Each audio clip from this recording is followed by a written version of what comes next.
How's it going, everyone, and welcome back to another video on the channel. Now today I'm going to be talking about something a little bit more interesting, something that I don't really talk about on the channel too much, and it's actually something that I came across the other day whilst I was just doing some back testing. You know, I'm always looking to improve my strategy and make it better. I found some very interesting things when doing this, and I wanted to make this video today sort of explaining them and going over why I think you should really backtest more and what I learned from this particular backtesting session. So if this sounds like something interesting, stay around and hopefully you find it very, very useful. So as I said, I was backtesting the other day and I was doing it over 2 years of data, and what I found was quite interesting in the sense that when I looked at my results after the 2 years of backtesting, the results weren't quite what I expected them to be,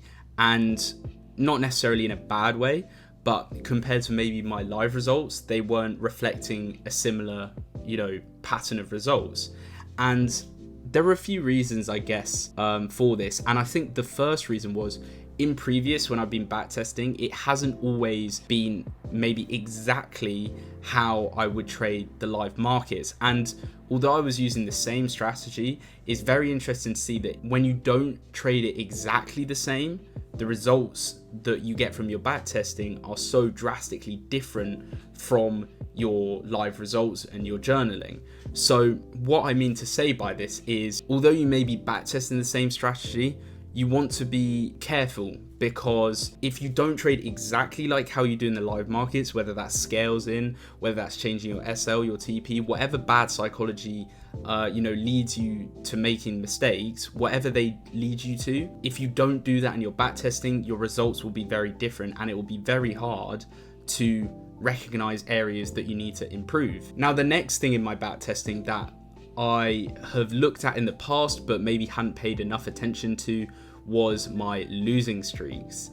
Now, the reason why this is important is, obviously on a personal account you can continuously lose money until the account goes kaboom, but on a prop firm, obviously you can't lose more than 10% in phase 1, sometimes 12, it depends on the accounts, and you can't lose normally more than 8% on a phase 2. I never really thought about it like this until my good friend Will, as you probably know, was saying to me about how, well, if you have this max losing streak above even 8, say, and you risk 1%, if you hit that losing streak as you buy the prop firm challenge, your prop firm will not be passed. And say you had a max losing streak of 4 and you risk 2%, you can't have that, because you'll at least breach phase 2, which means you'll never get to a funded. Although I paid attention to it and I knew about the stat, I never really thought about it in that way.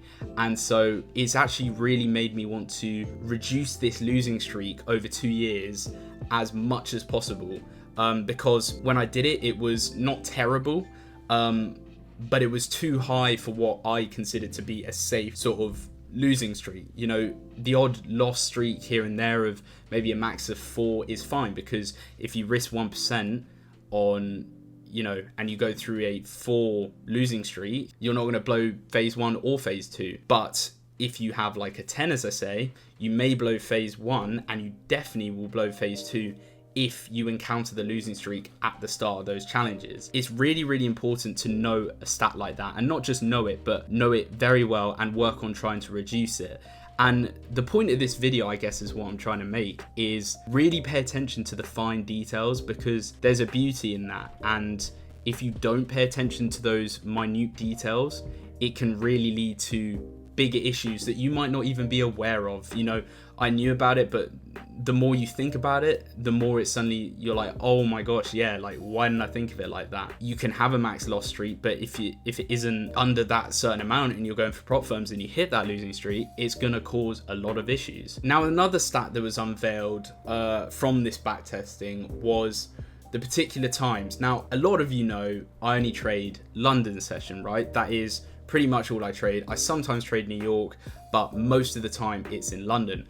But I never thought about the exact times in London are the most optimal for my strategy and give me the best profits and less or least chance of losing. And actually what I saw And it is pretty common sense, but what I saw was start of London 8, my profit was okay.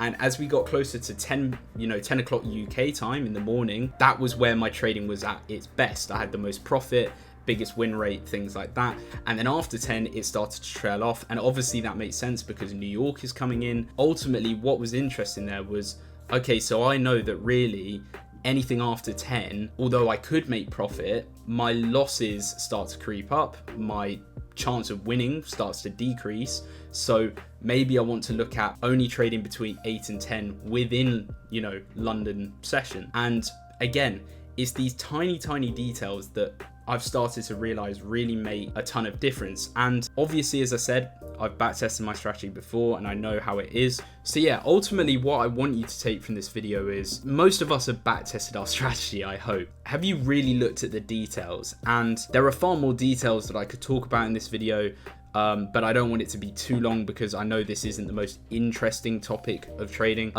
But you kind of get what I'm getting at, where focus at the tiny, minute details, look to the, to the absolute 0.1% of risk reward that is best for your strategy. And when you do all of this, I think you'll start to see really good results in your trading. Hopefully you can learn from this just like I have. And obviously that's the beauty of this channel. It's about me giving to you what I learn along the way, of course, because we can always learn from everyone. And hopefully you found it useful. So don't forget to hit the like button. Don't forget to subscribe. We are very, very close to 1,000. So I'd love to hit that soon. And if you enjoyed this video, obviously we got him back, so there's that. But if you enjoyed this video, you found it, interesting to think about, yeah, as I said, like the video, and I will see you guys in the next one in a bit.